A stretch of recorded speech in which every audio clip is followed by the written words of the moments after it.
Hi, welcome to The Mindset. I'm Christopher Feltner, training architect with Ukeru Systems. I have with me Susan Anderson and Cammy Pifer. I have to get used to seeing Cammy Pifer because the last time I worked with her, she was Cammy White. So I'm getting used to that. And also, I've been calling Susan by the wrong last name. So we're going to take a journey together here today. This is the 6th episode, but the last one we did was May of 21. So it's been a while. So a lot's changed. A lot's changed in general with the world, health, everything else. Also with our organization, Grafton, and also with the program that we're going to be talking with both of these ladies here today. To start, if you would, tell us what you do here. I am a speech-language pathologist, and that is what I do. I work with infants and toddlers, getting them to talk. I am a service coordinator. I've been doing this for almost 12 years. Gotcha. So before we get into the meat of what it is you do and the type of work you do, let's talk about the new year.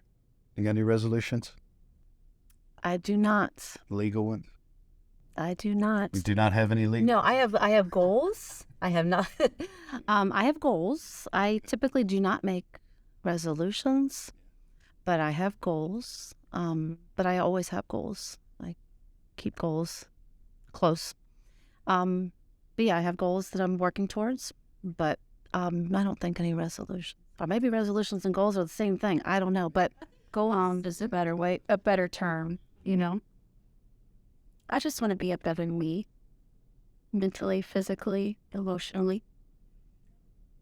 So no like dramatic, like I'm going to start doing this crazy thing. I'm going to stop doing this crazy thing. Just Yeah, no. just like, stay away from crazy. that's good. Yes, which is sometimes difficult with life. So to start off, early intervention services. Tell me what that is. Like, what is early intervention services? Whichever of you. So we are in an early intervention program. We provide services to infants and toddlers, who are at risk for a developmental delay, or who may have a diagnosed condition that would result in a developmental delay. We also serve kiddos that have been substance exposed. So we have PT, OT, speech, and developmental services. So wherever the child is lacking, we bring in the service to help try to catch them up to be age appropriate. Gotcha. So when you say substance exposed, like what does that mean for anyone who maybe doesn't know what that means? Substance exposure can be a lot of different things. It could be alcohol, cigarettes. It could be anything from marijuana to heroin. We do get a lot of kiddos that are born with methadone. They've been exposed to methadone, so they go through the withdrawal at the hospital at birth.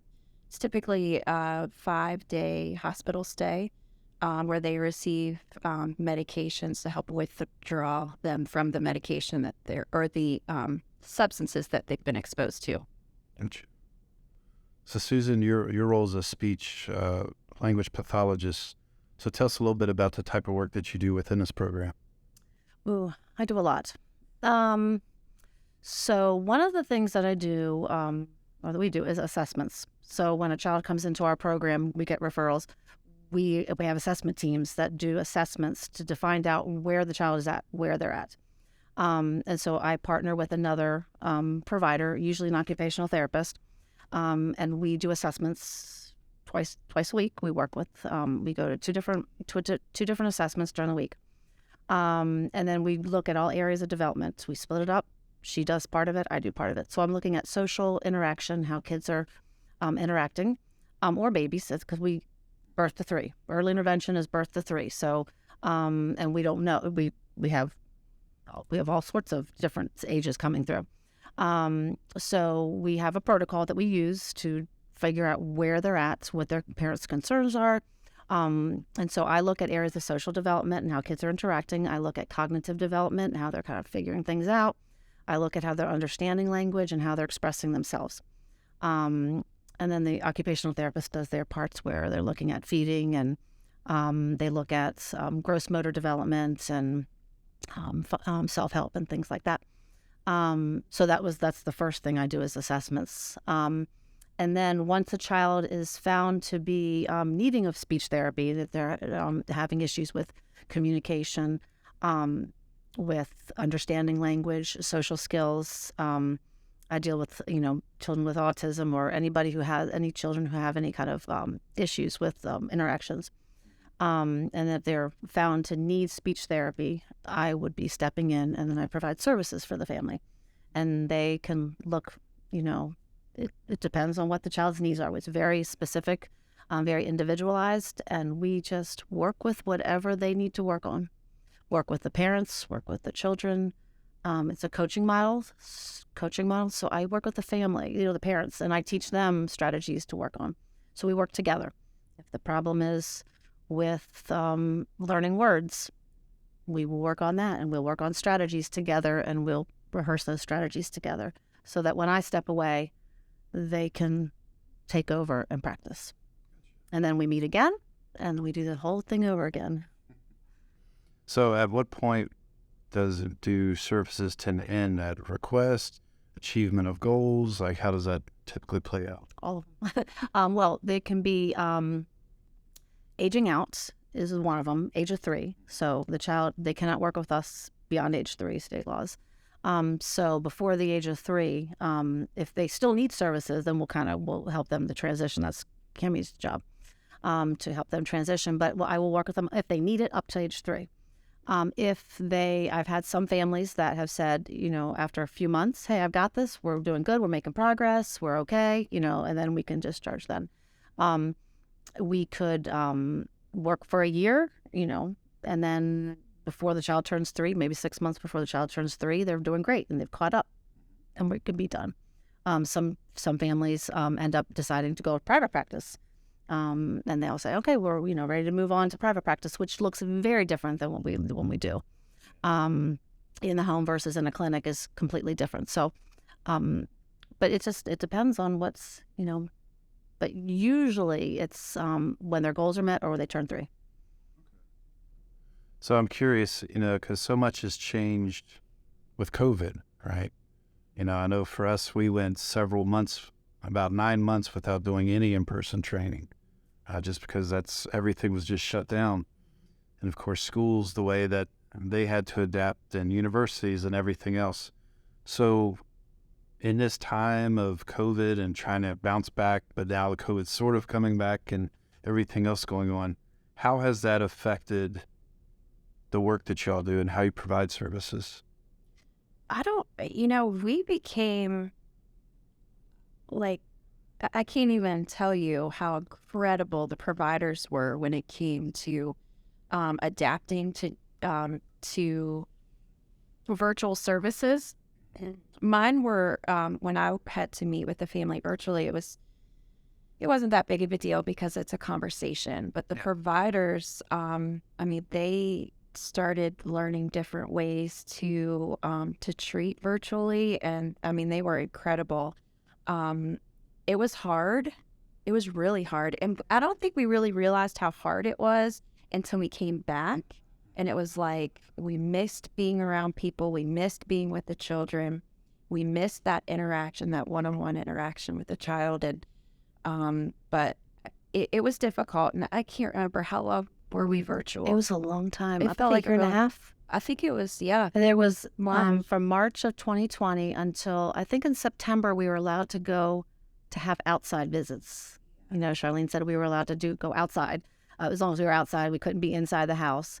And then that lasted until it started getting cold, because we couldn't do it when it got cold. But I think even before the cold, numbers started going up again, and we had to be back. We had to go back to virtual. And then that lasted until the next summer. So it was like a year. It was over a year. And it was, I think about that and I'm like, wow, we made it through that. And that was tough. That was really tough, because it was like, here we are in the homes with the families. And then it was like, okay, everything has to stop. And it was like, okay, this is just going to be 2 weeks. That's what I thought. I was like, oh yeah, this 2 weeks we'll be back, beginning of April, we'll be back in the homes. And it was like, no, we're not going back in the homes. And so we all had to learn so quickly how to be teletherapists. We're not teletherapists. I mean, I have never done that a day in my life before. It was a huge adjustment. And then, towards the end, when we started to go back, you could see the frustrations with our team, within our team, just wanting to be there and knowing that we're not making as much progress as we could have be in the home. But we survived. We made it work. And it was hard on parents because, they didn't they wanted, okay, at first it was like, okay, yes, we want something. But then it was as it dragged on. And it was like, okay, you can have your therapist back outside. Oh, no, not anymore. It was like, oh, gosh. And, we did what we had to do. I mean, it was, we had to do what we had to do. Safety priority. The program, too, because a lot of the parents started going outpatient because they knew they could get, therapy. And then they became really backed up and long wait lists. And so it was tough. It was tough. Did you all have to go through any kind of like testing protocols for visits, or did families have to? Was there anything like that? What do you mean testing? Like in terms of, getting tested for COVID or anything? Well, no, we do have a questionnaire. It's just 4 or 5 questions, I can't remember, that we still use at this point. We still kind of just, are you, symptomatic? Have you been exposed to somebody, and blah, blah, blah. So we have to do that. We do that before we meet. We confirm the day before. So we'll send that out to parents the day before and just, send it out. Yes. Are we okay? Or are we okay? Parents have been really good, though, as far as, we're not feeling good or the child's sick or whatever. They've been really good about letting us know. Yeah, we make it clear from the beginning that, safety first. If I'm sick, I promise I will not come to you. So you're sick, please, same respect, anyone in the family. Because before COVID, I know there was times when I would go in and like, oh yeah, little Johnny's sick, and little Johnny's brother's sick in the back, and it was rock solid. And going back into the homes, it was like, oh yeah, it was a little rough in the beginning. But the biggest hurdle, I think, was just the technology. It's getting them to understand grandparents. And we have a lot of grandparents. We have, older people that have taken these kids in, and just learning Zoom and FaceTime. And, I can't tell you how many grandparents I saw from here. There was a learning process. Yeah, it was a learning curve. Yeah, and a lot of parents had to be sold on this because what they didn't quite understand was, okay, well, my child's not going to pay attention to you for, an hour. And I had to keep reminding them that's not what this is about. Coaching is not about me sitting with your child and trying to get your child to sit in front of a computer, and this is not that. I kept reminding them we're going to go through routines. Just unfortunately, you have your phone on you or your computer or whatever. But it was still coaching, and I had to keep reminding them because they were getting really burnt out of, well, we don't want to do anything on anything on computers or phones anymore. And I just remind them, coaching is strategies. We're going to talk strategies, and we can try some of the strategies, and it's harder to do when you're virtual. In person, it's much easier, and I'm much more. That's how I was trained. I can do that, So it was a learning curve, and then having to kind of sell this to parents, like, we can do this. And to this day, we can still do virtual if the parents request it. But now when they say virtual, we're like, oh, man, we don't want to do it virtual. We're just burnt out with that. Yeah. So I'm kind of curious, whether now or before COVID and everything else, do you run into any families that are really hesitant to even reach out for services or to start working with you to start with? And I know Cammy talked about this too, but yes, we have some family services because they sometimes think, okay, something's wrong with my kid, and I don't want to admit that, but sometimes they think we're social services and they don't want to let us in because they're like, oh, you're social services, and no, we're not social services. We are not, we are not that. We are coming here to help you and to support you. And so, yeah, we've had some resistance to. Well, on the other hand, that question, some people just don't know about us. And it's really crazy to me to think how many families still don't know that our program exists? They just think their only option is outpatient. So, we'll have some families that are like, I had no idea that this was an option to me. So, I think. And that's one of the main reasons I wanted this episode to be about your program, because, I'm thinking even working here at Grafton, I've known early intervention services exist within our program, and I thought I knew what it was, but I was like, do I really fully know what it is? And if I don't know working here, how many others who are out of our field who could really use it just have no idea that this is even an option, So how do you get a family to know about this? Like, how does one find out about this? The pediatrician's office, they're a really good one. We get referrals even from outpatient programs. They'll say contact early intervention, or healthy families can, let families know about us. Families can actually call us too. They don't have to have a referral. They can call and refer themselves. So really, we really depend on the pediatricians to see the delay or the red flags, and refer them over to us. So the program here at Grafton, that's what's called Infant and Toddler Connection of Shenandoah Valley. If I live in DC, if I live in Pennsylvania, if I live in Minnesota, how would I find these types of resources out of Virginia? So all you have to do is Google early intervention and your state, and their programs will come up. If you just, like West Virginia, for instance, if you were to put in your search engine early intervention of West Virginia, their Birth to 3 program will come up, give you resources and phone numbers to call, at least get you in the right direction. And then whoever you talk to could kind of let you know who would be best to serve you. Okay. How did this program start up here at Grafton? Like, how did the Infant and Toddler program of Connection of Shenandoah Valley start? In 2010, CEO Jamie Stewart heard that the Part C office was looking for a local lead agency. He has experience with early intervention in Kentucky, so he felt like becoming the local lead agency would align with Grafton's mission statement. So he worked with the Part C office in the city of Winchester, who had it, and brought it on board. We went live January of 2010. At that point, we had 92 kids. We had 92 kids in March of 2010, and now we've got over 400. So yeah, the program has tremendously under Grafton. Yeah, I was with the program with the other lead agency that gave it up, and it was there was just not enough.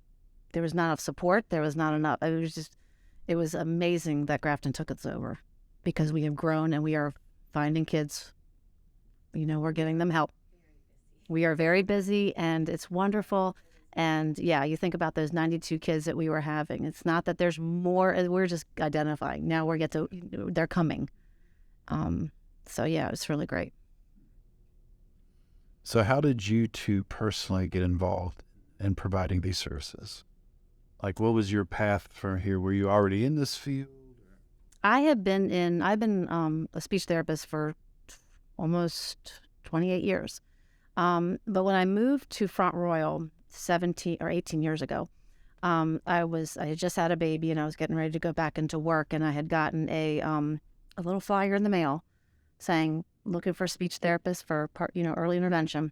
So I called them, and it happened to be the program that had that was the I don't think they're not the lead agency, but they were doing the billing for the early intervention program. And they hired me right away because I had experience and I was looking for a job, and that's how I got affiliated with the early intervention program before Grafton took over. And so when I was working there, and then I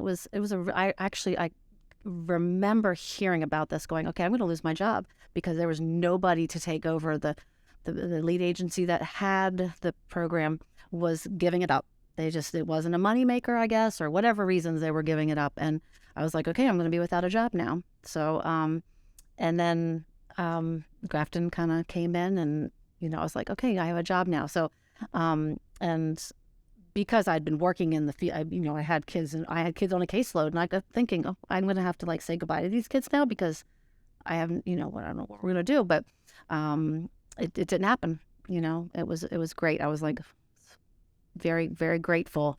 And I guess they just gave my name to Charlene. I remember getting a phone call and saying, you want to come meet? I'm like, absolutely. And so that's how I got involved with it. Right. What's your Kim? Well, almost 16 years ago, I started at Grafton in administrative roles. Ended up in the HR department, where I was working alongside Charlene Stowers.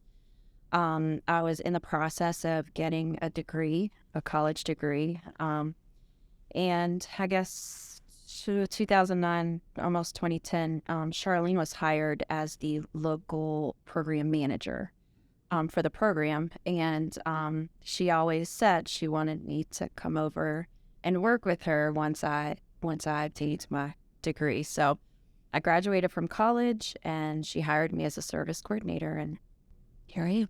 Here you are. So if I'm a parent or a family member, how would I even know if I need to consider these services that you provide? I think you just have to be aware of your child's development, and if they're falling behind in an area, then, we should be contacted. We'll do, evaluations or screenings to see if they would even be eligible for our services. The other thing is diagnosed conditions. If your child's been diagnosed with something, or they've been substance exposed or required medication for withdrawal, just to be aware that some of those things are red flags for delays. So just watching milestones, making sure that your child's meeting those, and if they aren't, then we're happy to come out and do a screening. Doesn't necessarily mean they'll be eligible. Yeah. They have to have a 25% delay in an area, or an automatic qualifier, which is mostly like diagnosed conditions, or atypical behaviors. So what's a child, now the up to age 3, the age out, is that the same in every state, or is that just Virginia? Every state. All over. So then if I have a child that's been receiving services, they get to the point of aging out, like what would be the next step for a parent or a family? So the service coordinator would help transition them into another program if we felt like they continue to need services.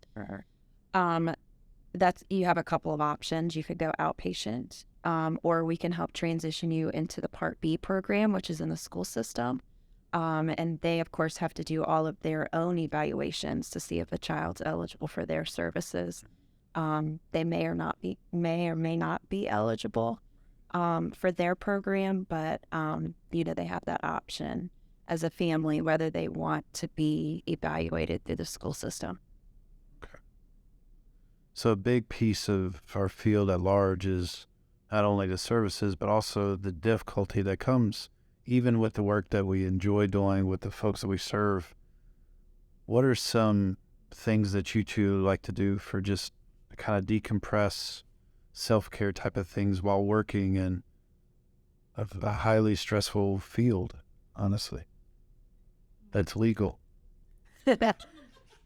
Well, I enjoy exercise. I try to go to the gym 3-4 times a week if I'm lucky, but I have a home gym at home that is very nice. I just created it the last year when one of my daughters moved out, and I made her room into my peaceful sanctuary where I do exercise, yoga, all sorts of stuff. So that's my thing. What about you, Cammy? I think after a stressful situation in a home or whatever, I think just talking to and we have an incredible team. I mean, just talking to each other and laughing and, joking and coming into the office and knowing that it's going to be lighthearted. And I don't know. I don't have a ton of high stress. Well, I better not say that. Then as soon as the episode's over, and the straddle. Jinx it.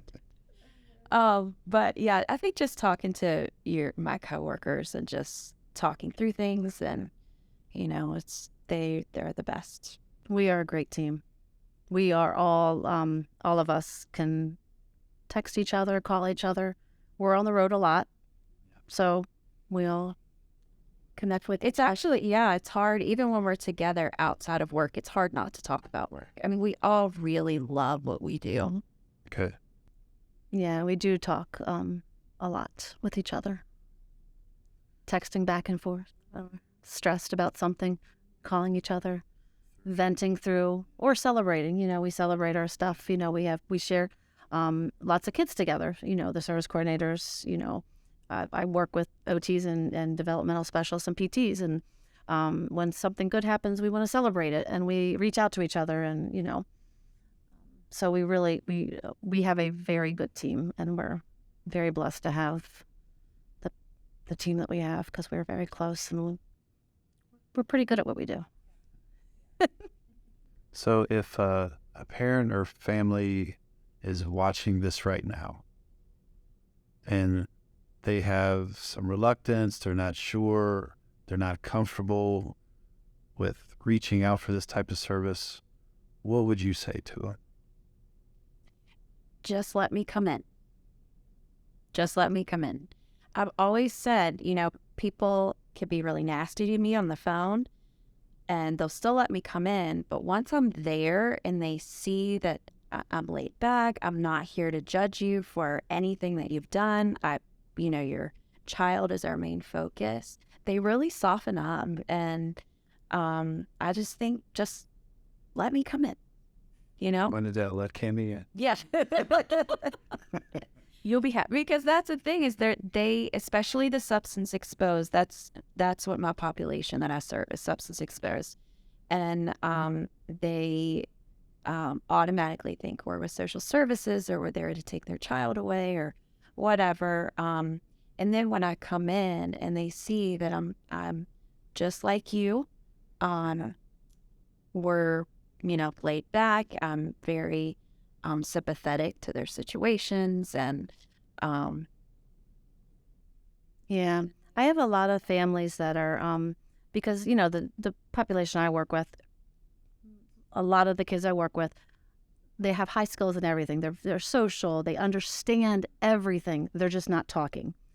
And I've worked with a lot of families that the moms blame themselves, or the parents blame themselves, that my child is delayed, and so there's a hesitancy to seek help, because it's like, okay, I did this to my kid, and I am so reassuring. Okay, this is not you. This is not something. Speech therapist children need speech therapy.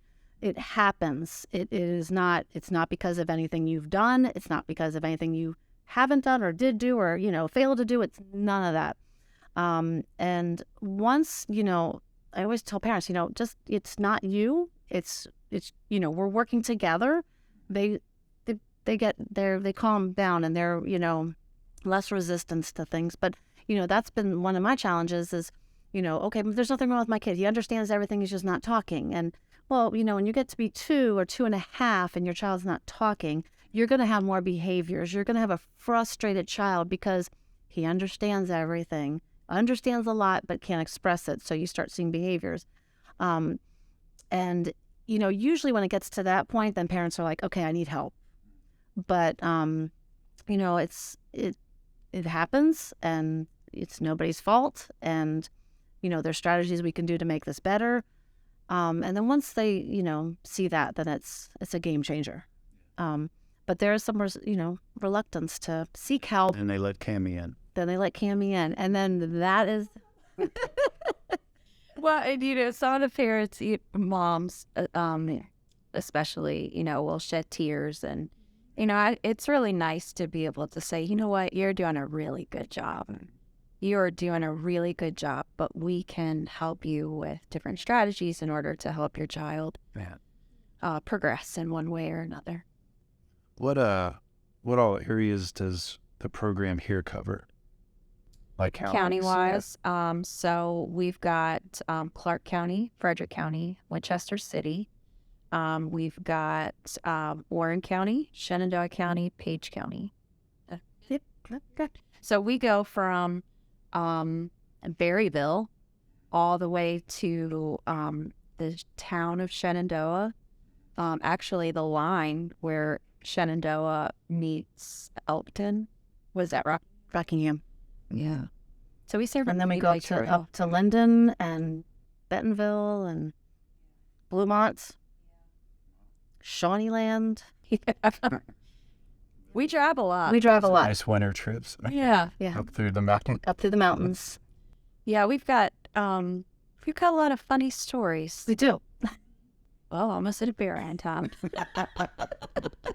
I almost hit a horse. about it. I almost hit a horse. Yeah, I almost hit a Did you horse. almost hit a horse? I don't know how I almost hit a horse. Just driving down the road, and all of a sudden there was a horse on the road, and it was like, it just came out. It was very weird. But yeah, you driving down the road, there's a turkey running across the street. I've seen a lot. Yes.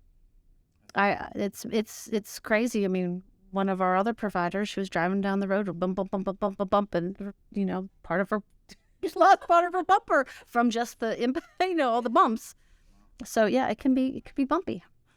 There can be crazy things coming in front of you. And Yeah. it's really funny. You drive by a house and you're like, oh, man, I really don't want to go in there. And next thing you know, you're going in there. But it doesn't faze me at all. Like, I can go in. It really just, I guess because of the length of time I've been doing this, like, That is one thing our job has taught us. There's no judgment on our part. We've seen it all, and we've heard it all, and you can't faze us. If you would like to test to see if that's true, dial. really not fazed by anything. Is there anything else you feel like someone who could be potentially watching or listening, this is their first exposure to this, anything else that you would like them to know or anything? Well, just talk to the doctor. If you're concerned about your child's development, talk to your doctor. The pediatrician is a great resource. Every time you have a child visit, they're doing screenings on, and the doctors are doing a fantastic job referring. But there's some doctors are out there who are like, oh, let's wait and see. Well, in early intervention, we are not big into the wait and see. We don't want to just wait and see sometimes there's a little bit of a window you can wait and see. Let's say, a couple, but we're not wait and see for a year, So, and if you're concerned and your pediatrician is not listening, then you can call yourself and just. Sometimes you really have to advocate for your child. You do. Because pediatricians are in and out so quickly that, they, like Susan said, well, he'll get there. But, if you're concerned, just call us. Yep. We can do an assessment. We look at all areas, and if they're not eligible, then great. And if we have some families we've come in. We just had this recently where we the first service coordinator came in and did the intake, and there was a little bit of a delay, and the parent knew that, okay, I'm concerned with my child's development. And then it took a couple weeks to get the assessment going. And within that time, that child had made great progress because it was on the parent's mind. Okay, this is what I need to kind of work on. By the time we got in, that kid had caught up, didn't need our services, but it was nice for the parent to say, hey, I'm glad you looked at all areas of development, and I'm so glad that I was able, to see where my child is right now. And that was, it was good. It was great for the family because then they could, okay, we're okay, and then they knew, okay, if things along the way are, if you have any questions along the way, here, their service coordinator, you have their number still. You can call and say, hey, I've got concerns. just reach out. And going back to the reluctancy, a lot of times I'll say, just let us do the assessment. You can see what the child's levels are at that point in time. If you're not concerned, then we don't have to move forward. Yeah. But at least see where they are. And once they get those levels, sometimes, it's, okay, they're a little more behind than I thought they are. So just let me in. Just let her. End of the day, if Cammie shows up, let her in. And it's funny because we've done that where, okay, just let's do the assessment. We'll see what's happening. And then, we've had some parents who were not even thinking about going forward. And then they were like, they listened to what I had to say.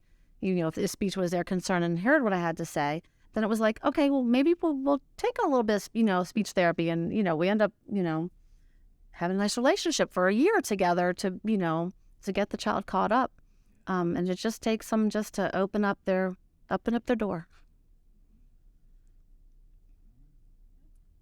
Well, thanks to Cammie and Susan for joining us today. This was episode 6. We'll see you later, and let Cammie in.